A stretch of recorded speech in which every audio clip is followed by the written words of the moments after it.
எல்லோருக்கும் வணக்கம். என் லைஃப்பில் இந்த மாதிரி ஒரு பெயின்ஃபுல்லான ஒரு சுச்சுவேஷனை நான் ஃபேஸ் பண்ணதே கிடையாது. மனசு முழுக்க வலி மட்டும்தான். இந்த சுற்றுப்பயணத்தில் என்னென்ன மக்கள் பார்க்க வராங்க, அதுக்கு ஒரே ஒரு காரணம் தான், அவங்க என் மேலே வச்சிருக்கிற அன்பும் பாசம். அந்த அன்புக்கும் பாசத்துக்கும் நான் எப்பவும் கடமைப்பட்டிருக்கிறேன்.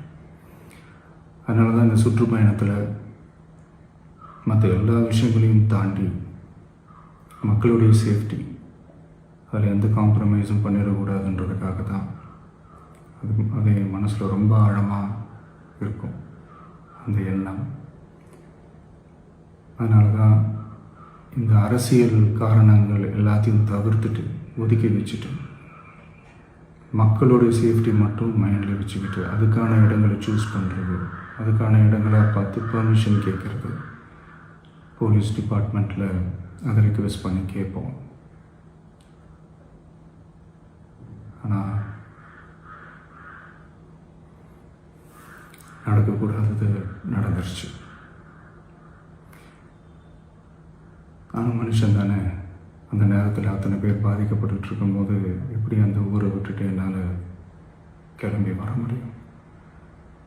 நான் திரும்ப அங்கே போகணும்னு இருந்துச்சுன்னா அதை ஒரு காரணம் காட்டி அங்கே வேறு சில பதட்டமான சுச்சுவேஷன்ஸ், வேறு சில அசம்பாவிதங்கள் அந்த மாதிரி எதுவும் நடந்துடக்கூடாதுன்றதுக்காக தான் நான் அவாய்ட் பண்ணேன். இந்த நேரத்தில் சொந்தங்களை இழந்து தவிக்கிற அத்தனை குடும்பங்களுக்கும் என்னுடைய ஆழ்ந்த இரங்கலை தெரிவிச்சுக்கிறேன். எனக்கு தெரியும், என்ன சொன்னாலும் இது ஈடேயாகாதுன்னு எனக்கு தெரியும். ஹாஸ்பிட்டலில் ட்ரீட் பண்ணிகிட்ருக்கிற எல்லாருமே சீக்கிரமாக க்யூர் ஆகி வரணுன்றதை இந்த நேரத்தில் நான் வேண்டிக்கிறேன். கூடிய சீக்கிரமே உங்கள் எல்லாரையும் நான் சந்திக்கிறேன். இந்த நேரத்தில் எங்களுடைய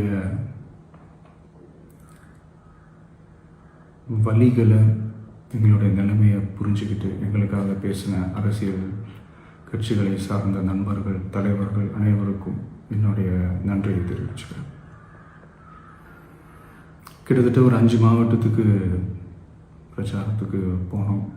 இந்த மாதிரி எதுவுமே நடக்கல. ஆனால் கரூரில் மட்டும் ஏன் எப்படி நடக்குது, எப்படி நடக்குது? மக்களுக்கு எல்லா உண்மையும் தெரியும். மக்கள் எல்லாத்தையும் பார்த்துக்கிட்டு இருக்கிறாங்க. கரூரை சேர்ந்த அந்த மக்கள் அந்த உண்மையெல்லாம் வெளியில் சொல்லும்போது எனக்கு கடவுளே நேரில் வந்து இறங்கி அந்த உண்மைகள்லாம் சொல்கிற மாதிரி எனக்கு தோணுச்சு. சீக்கிரமே எல்லா உண்மைகளும் வெளியில் வரும்.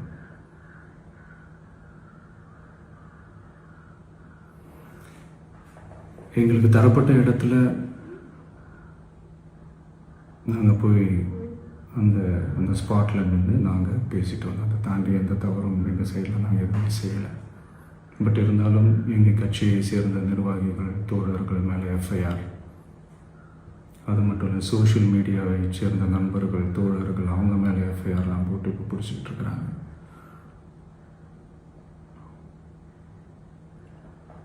சிஎம் சார்,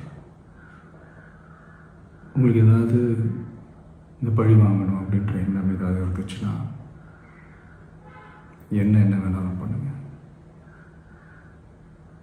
அவங்க மேலே கை வைக்காதீங்க.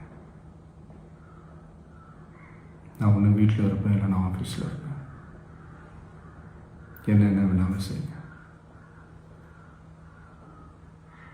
நண்பர்களே, தோழர்களே,